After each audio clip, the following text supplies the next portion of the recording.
For more than a century, feminism has been one of the most influential social movements in the Western world.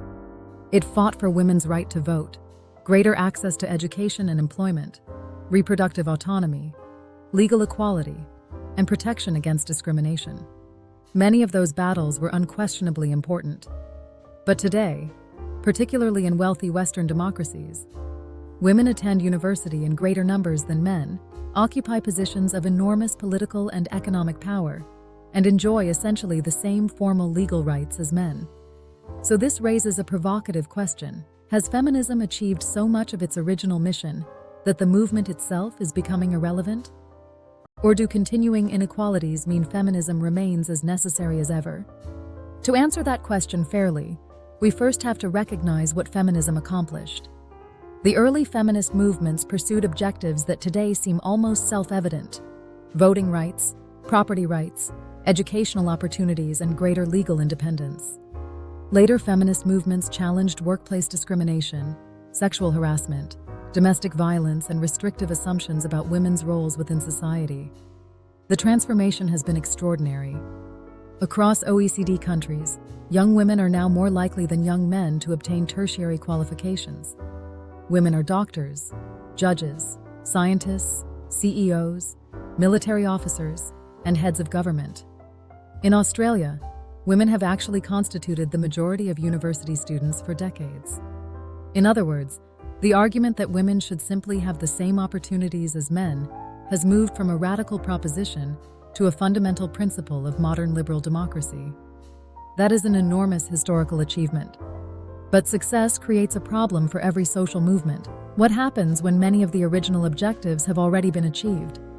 Critics argue that contemporary feminism sometimes continues to describe society through a framework developed for a world that no longer fully exists. Consider education. If gender inequality is measured purely by outcomes, young men now perform worse than young women on several important educational indicators. Across the OECD, women comprise a clear majority of new university graduates. Men are also dramatically overrepresented among prisoners, homicide victims, workplace fatalities, and people who die by suicide. Yet these inequalities are rarely described as evidence of systematic gender discrimination. This produces an important philosophical problem. If feminism seeks gender equality, shouldn't inequalities affecting men receive comparable attention?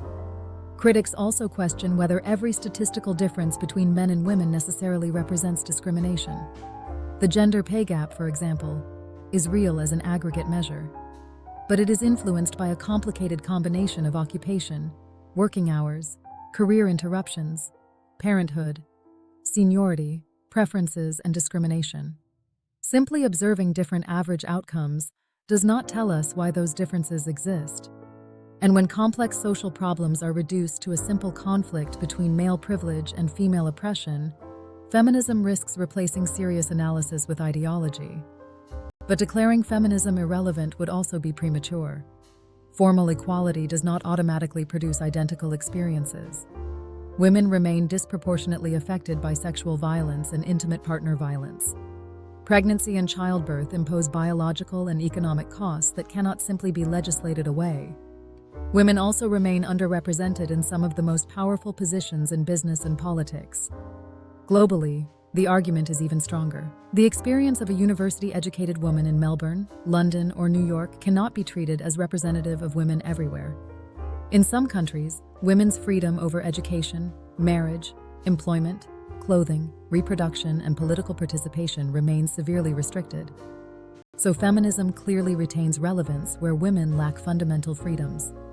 The more difficult question concerns affluent liberal democracies, where the debate has increasingly shifted from equal legal rights towards disputes over representation, language, identity, and equality of outcomes.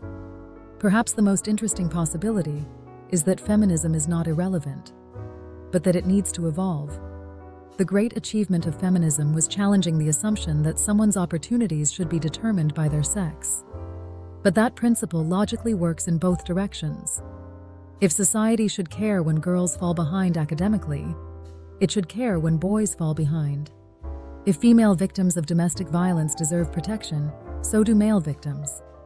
If restrictive stereotypes about femininity are harmful, restrictive expectations surrounding masculinity deserve scrutiny as well. The future of gender equality may therefore require moving beyond a political framework in which one sex is permanently understood as the victim and the other as the beneficiary.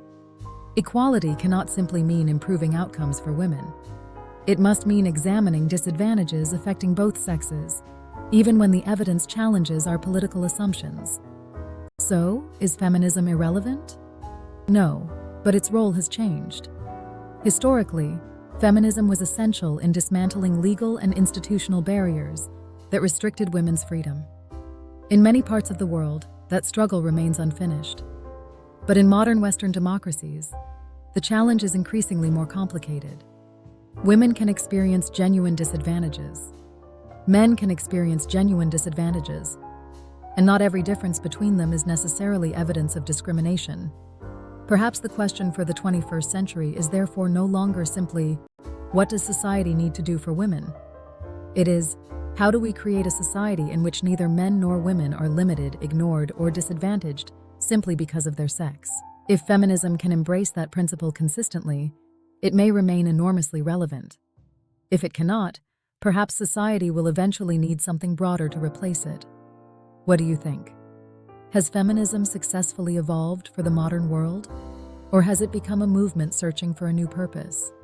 Let me know in the comments, and subscribe for more discussions examining the difficult questions shaping modern society. In the meantime, stay curious and keep asking questions.